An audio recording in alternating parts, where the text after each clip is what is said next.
Hello दोस्तों, welcome to let's crack it. और इस वीडियो के अंदर हम डिस्कस करने वाले हैं कि आखिर थाईलैंड में चल क्या रहा है, किस बात को लेकर के यहाँ प्रोटेस्ट देखने को मिले। बहुत सारे स्टूडेंट्स यहाँ पर प्रोटेस्ट में उतरे हुए हैं। स्टूडेंट्स का क्या रोल है, जबकि मुद्दा पॉलिटिकल है। मोनार्की वर्सेस डेमोक्रेसी की यहाँ पर बात है। ऑलराइट। तो थाईलैंड के जो प्राइम मिनिस्टर हैं उनको यहाँ रिज़ाइन करने की बात हो रही है और स्टेट ऑफ इमरजेंसी भी लग चुकी है। अभी एक दिन पहले ही यानी 23 ऑफ अक्टूबर और 22 ऑफ अक्टूबर को ये इमरजेंसी हटा भी दी गई है। तो देखते हैं कि आखिर चल क्या रहा है थाईलैंड में।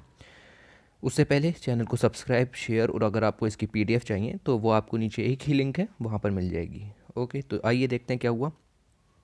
तो पहले ये देखिए, थाईलैंड की गवर्नमेंट जो थी वो लेड होती है आर्मी चीफ जनरल। देखिए 2014 में इन्होंने कू के थ्रू यहाँ पर प्राइम मिनिस्टर का पद धारण किया। आर्मी के चीफ थे, ये टर्न हो गए प्राइम मिनिस्टर में। मतलब इन्होंने कू किया और उसके बाद ये प्राइम मिनिस्टर बने। इनका नाम है प्रयुत चान ओछा। ओके, इन्होंने डिक्लेयर कर दी स्टेट ऑफ इमरजेंसी, बैन कर दिया public gathering and censoring the media, और मीडिया को भी सेंसर कर दिया to tackle the growing students protest. तो ये तो हुआ केस। क्या क्या किया इन्होंने, state of emergency, public gathering पर बैन, मीडिया बंद और स्टूडेंट के प्रोटेस्ट को कम करने के लिए। ये हैं आपके प्रनियोत ओछा से, ये हैं प्राइम मिनिस्टर ऑफ थाईलैंड। देखिए, the protesters have dismiss the emergency decree. तो प्रोटेस्टर्स ने यहाँ पर डिसमिस कर दी है इमरजेंसी की जो डिक्री यहाँ पर प्राइम मिनिस्टर ने लगाई, as yet another attempt by the government to take away their right. तो स्टूडेंट्स कह रहे हैं कि गवर्नमेंट उनके राइट्स लेना चाहती है एंड वोड टू कंटिन्यू द एगिटेशन, और स्टूडेंट्स ने एगिटेशन कंटिन्यू रखा। Deepening the crisis that has shaken the countries political and royal establishment. Royal का मतलब है कि कंट्री में मोनार्की चली आ रही है 1962 1942 से, आई थिंक अभी आपको क्लियर हो जाएगा। ओके, तो रॉयल एस्टेब्लिशमेंट का मतलब है कि मोनार्की चली आ रही है वहाँ पर, और उसको यहाँ पर स्टूडेंट्स जो है वो ख़त्म करना चाह रहे हैं। इसके लिए इसको कहा जा रहा है पॉलिटिकल एंड रॉयल एस्टेब्लिशमेंट पर स्टूडेंट्स का हमला हुआ है।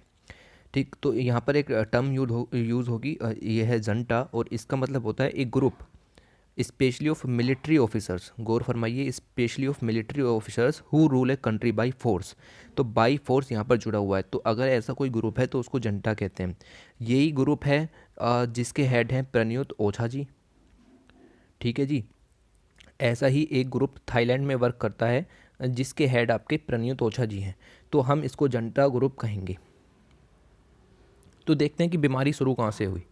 The roots of the current discontentment go back to the 2014 coup which brought mister Prayut to power. तो 2014 में ये आर्मी जनरल थे, इन्होंने वहाँ की सरकार को गिराया और खुद वहाँ के प्राइम मिनिस्टर बन गए। ठीक है, तो ये 2014 का कू के नाम से फेमस है। Ever scenes the Janata Titan it's grip on power.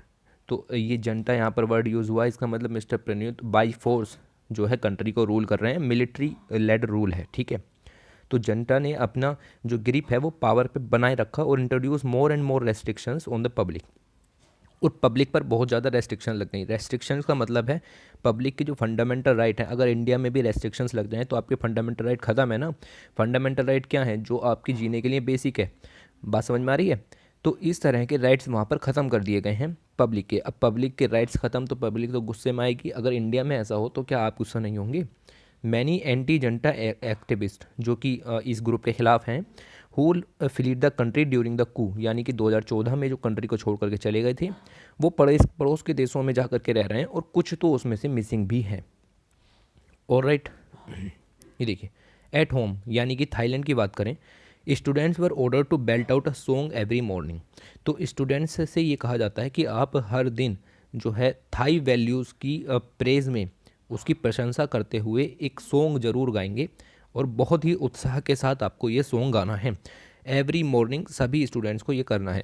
In 2017 the military introduce a new constitution. तो मिलिट्री लेड गवर्नमेंट है, तो प्रणयुत साहब ने एक नया कॉन्स्टिट्यूशन कहा कि भाई अब एक नया कॉन्स्टिट्यूशन लाया जाएगा थाईलैंड में, which allows the military to appoint a 250 member senate. तो ये कॉन्स्टिट्यूशन मिलिट्री को अलाउ कर देता है कि वो 250 मेंबर की सीनेट बना सकती है। That would play a role in selecting the prime minister, जो कि प्राइम मिनिस्टर को सेलेक्ट करने में रोल निभाएगी। तो ये 250 मेंबर की सीनेट प्राइम मिनिस्टर को जो है वो बनाएगी। देखिए अभी तक ये जो थे मिलिट्री के जो हेड थे प्रणीत सर जी, ये आपके मिलिट्री हेड के ही नाम से जाने जाते थे और कंट्री को लीड कर रहे थे। लेकिन अब इन्होंने कहा कि प्राइम मिनिस्टर की जो पोस्ट है उसको अपॉइंट करने के लिए 250 मेंबर की कमेटी हम ही बनाएंगे। It also remove the need for a king to name a regent at home when he travels abroad. तो किंग का सिस्टम यहाँ से ख़त्म कर दिया गया। कहा कि जो मोनार्की है मतलब किंग का जो सिस्टम है यहाँ पर उसको ख़त्म कर दिया गया। कहा कि अगर कोई एब्रोड जाता है, जैसे पीएम एब्रोड गए, तो किंग की पीछे कोई ज़रूरत नहीं है, यानी कि थाईलैंड को संभालने के लिए। तो किंग के पद को यहाँ ख़त्म किया गया। देखिए the country held the delayed parliamentary elections last year. तो 2019 में लगभग नवंबर दिसंबर में यहाँ पर आपके पार्लियामेंट्री इलेक्शंस हुए। पार्लियामेंट्री इलेक्शंस के फीचर्स आपको पता होंगे, which was seen as a exercise to transfer power from the जनता to the elected government. Okay, तो पार्लियामेंट्री सिस्टम में क्या होता है, एक इलेक्टेड गवर्नमेंट चुनी जाती है। इलेक्टेड गवर्नमेंट चुनी जाती है का मतलब है कि जो ये पावर जनता से इलेक्टेड गवर्नमेंट की तरफ ट्रांसफ़र करने की बातें यहाँ पर सुनने को मिली कि पावर में अब एक नया प्राइम मिनिस्टर आएगा जो कि देश के हितों की रक्षा करेगा, लोगों का रिप्रेजेंटेशन होगा, क्योंकि पार्लियामेंट्री सिस्टम से हो रहा है। पर ऐसा कुछ हुआ नहीं। लेकिन mister Prayut retain the power after the disputed elections हुए और कुल मिलाकर के जीत हुई मिस्टर प्रयुत की और उन्होंने अपनी पावर को रिटेन रखा। Public resentment was building up against the military outside influence in the government. तो पब्लिक रिसेंटमेंट यहाँ पर और बढ़ गया जब ये 2019 के लास्ट में इलेक्शन जीते कि भाई ये तो इलेक्शनों में भी गड़बड़ हो गई है ना। पार्लियामेंट्री इलेक्शंस का मतलब था कि लोग रिप्रेजेंट करके भेजेंगे, पर यहाँ पर सारा पलट गया और मिस्टर प्रयुत ही यहाँ पर प्राइम मिनिस्टर जो हैं वो बन गए। ओके, ये देखिए इन फरवरी 2020 की बात है, the top court decision to dissolve the pro democracy future forward party. ये जो आपकी पार्टी थी ये अच्छी पार्टी थी, ठीक। स्टूडेंट्स इसको सपोर्ट करना चाहते थे, सब चाहते थे कि यही पार्टी जो है वो आपकी पावर में आए। Which gain the third largest vote share. तो इसको मिला भी था third largest vote share in the parliamentary elections, triggered instant demonstration. तो इस पार्टी को सुप्रीम कोर्ट ने, वहाँ का जो टॉप कोर्ट था, उसने ख़त्म कर दिया। The protest which subsided in the following months due to the pandemic. तो अब उसके बाद पेंडेमिक आया, पेंडेमिक में ये प्रोटेस्ट रुक गए, ठीक। कि इतनी बड़ी पार्टी आपने ख़त्म कर दी, क्योंकि ये प्रो डेमोक्रेसी थी और स्टूडेंट्स को डेमोक्रेसी ही चाहिए। Sprang back into the action in June. तो जून में ये प्रोटेस्ट फिर से देखने को मिले। बात हो रही है जून 2020 की। After the disappearance of a डिसीडेंट in Cambodia. तो कम्बोडिया में जून में क्या हुआ कि एक जो थाईलैंड का ये थे आपके डिसीडेंट, इसको हम एक तरीके से मतभेद करने वाला कह सकते हैं। ओके, तो ये वहाँ पर गायब हो गए कम्बोडिया में, इनका कोई अता पता नहीं चला। तो उसके ऊपर जो स्टूडेंट्स हैं वो और ज़्यादा भड़क गए। तो थाईलैंड की मोनार्की के बारे में समझे। थाईलैंड में मोनार्की यानी किंग का शासन 1932 से शुरू हुआ है। तो किंग को गॉड के समान स्टेटस दिया जाता था सोसाइटी में कि किंग भगवान होता है, और enormous influence in the government. तो द रेनिंग मोनार्क महा वजीरांगलोंगकोर्न एज्यूम द थ्रोन इन 2016। तो किंग का शासन चलता आ रहा था। 2016 में ये नए राजा आए Maha Vajiralongkorn after the death of his father. अपने फादर की मृत्यु के बाद, यानी कि फादर से बेटा, बेटे से ये, तो इसी को मोनार्की कहते हैं, ठीक है। तो ये जो किंग थे इनका प्लान था appears to be taking the country closer to the absolute monarchy. तो ये जो है इस कंट्री को एब्सोल्यूट मोनार्की की तरफ ले जाना चाहते थे। 2016 में जो ये आए आपके किंग वजीरांगलोंगकोर्न, ये एब्सोल्यूट मेजोरिटी की तरफ कंट्री को ले जाना चाहते थे। एब्सोल्यूट मेजोरिटी का मतलब है एब्सोल्यूट मोनार्की का मतलब है कि कोई डेमोक्रेसी नहीं, फुल मोनार्की यहाँ पर होगी, ठीक है। राजा, राजा के बाद उसका बेटा, उसके बाद उसका बेटा। Generals are on the line but this was triggered unprecedented resistance from the country's youth. अब कंट्री का यूथ जो कि अभी अभी पढ़ा है, ठीक है। देखिए इसीलिए कहा जाता है कि शिक्षा जो है बहुत ज़्यादा ज़रूरी है। ये लोगों ने शिक्षा ली, पता चला कि भाई मोनार्की में तो कोई रिप्रेजेंटेशन होता ही नहीं है, ठीक है, ना लोगों की बात सुनी जाती। Democracy is the best form, ठीक है। तो डेमोक्रेसी यहाँ पर चुनी जानी चाहिए थी और मोनार्की यहाँ पर क्लोज़र टू एब्सोल्यूट मोनार्की की बात हो रही है। तो यहाँ पर मुद्दा 2016 से भड़कना शुरू हुआ, जब से इन किंग ने कहा कि भाई ये एब्सोल्यूट मोनार्की रहेगी। तो यूथ ने कहा एब्सोल्यूट मोनार्की रहेगी तो हमारे जो हित हैं उनका क्या होगा। यूथ का मतलब स्टूडेंट्स से लिया जाता है। स्टूडेंट्स ने अब क्या किया है, स्टूडेंट्स ने सबमिट किया 10 डिमांड्स। इन्होंने कहा कि हमारी 10 डिमांड्स हैं। Asking for a separation of Kings asset. तो किंग का मतलब ये आपकी जो मोनार्की वाला सिस्टम हो गया कि एक तो इसकी जो एसेट हैं उनको अलग कीजिए, और क्राउन प्रॉपर्टी की ब्यूरो की जो असेट हैं उनको अलग कीजिए। स्टॉप कूप्स, और ये जो आप 2014 में जैसे कू हुआ तो ये सब ख़त्म कीजिए। The students have also called for the prime ministers resignation. Students ने कहा कि प्राइम मिनिस्टर को रेजिग्नेशन देना होगा। प्राइम मिनिस्टर यानी प्रयुक्त सर।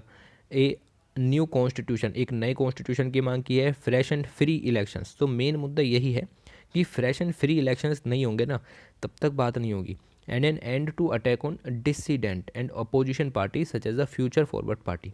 और इस तरह की जो फ्यूचर फॉरवर्ड पार्टी थी प्रो डेमोक्रेसी वाली, जिसको थर्ड लार्जेस्ट शेयर मिला था, उस तरह की पार्टी कर अटैक बंद करने चाहिए। आपने कोर्ट से कहला करके उस पार्टी को बंद करवा दिया, ये अच्छा नहीं है। ठीक, तो अब गवर्नमेंट का क्या स्टे है, गवर्नमेंट क्या चाहती है। गवर्नमेंट ने कहा है कि हम कोई फोर्स यूज़ नहीं करेंगे अगेंस्ट द पीसफुल प्रोटेस्टर्स। जो पीसफुल प्रोटेस्टर्स हैं उनके खिलाफ कोई फोर्स यूज़ नहीं होगा। But has also warned them against insulting the monarchy. Government ने कहा कि अगर वो मोनार्की की इंसल्ट करेंगे तो यहाँ पर हम उन्हें छोड़ेंगे भी नहीं। The authorities have not shown any readiness to accommodate the demands of the protest। Authorities ने कुछ उत्साह भी नहीं दिखाया कि प्रोटेस्टर्स की डिमांड सुनी जाए। Now the emergency gives the government more power. तो अब इमरजेंसी भी लग चुकी तो गवर्नमेंट को और ज़्यादा पावर मिल गई। To tackle dissent and protesters and the police have already arrested some protest leaders. तो प्रोटेस्ट लीडर्स वही देखो सेम किस्सा होता है हर एक प्रोटेस्ट में। प्रोटेस्ट लीडर्स यहाँ पर अरेस्ट हो गए हैं। With students refusing to stand down, Thailand could be descending to another showdown. तो यहाँ पर अभी और कुछ देखने को मिलेगा। इमरजेंसी के बाद पावर मिल गई है, लेकिन 22-23 अक्टूबर को इमरजेंसी हटा भी ली गई है। ओके, ये देखिए फिर ये जो न्यूज़ है ये 23 अक्टूबर के अखबार में आती है। Thai PM may lift emergency as rival rallies rock nation. तो इस तरह की न्यूज़ें अगर आपको देखने को मिलती हैं तो अंदर का जो सिनेरियो है वो ना पढ़ें, सिर्फ इस हेडिंग को पढ़ें और आगे बढ़ें। ठीक है, तो ये वीडियोज़ इसीलिए होती हैं कि ताकि आपका समय बच सके, इन सबको ना पढ़ पाएँ, आपको पूरा इशू यहाँ पर समझ में आ जाए। ओके, तो होप करते हैं आपको ये वीडियो जो है वो पसंद आई होगी और आपको मुद्दे जो हैं वो क्लियर भी हुए होंगे। ठीक है, तो थाईलैंड में आखिर चल क्या रहा है, थाईलैंड में यही चल रहा है कि स्टूडेंट्स डेमोक्रेसी की डिमांड कर रहे हैं और मोनार्की यहाँ पर कायम है। ठीक, तो अब सिनेरियो बदलेगा, देखते हैं आगे क्या होता है। तब तक के लिए अपना ख्याल रखिए, टेक केयर, और चैनल को जरूर से लाइक एंड सब्सक्राइब कीजिए। Thanks for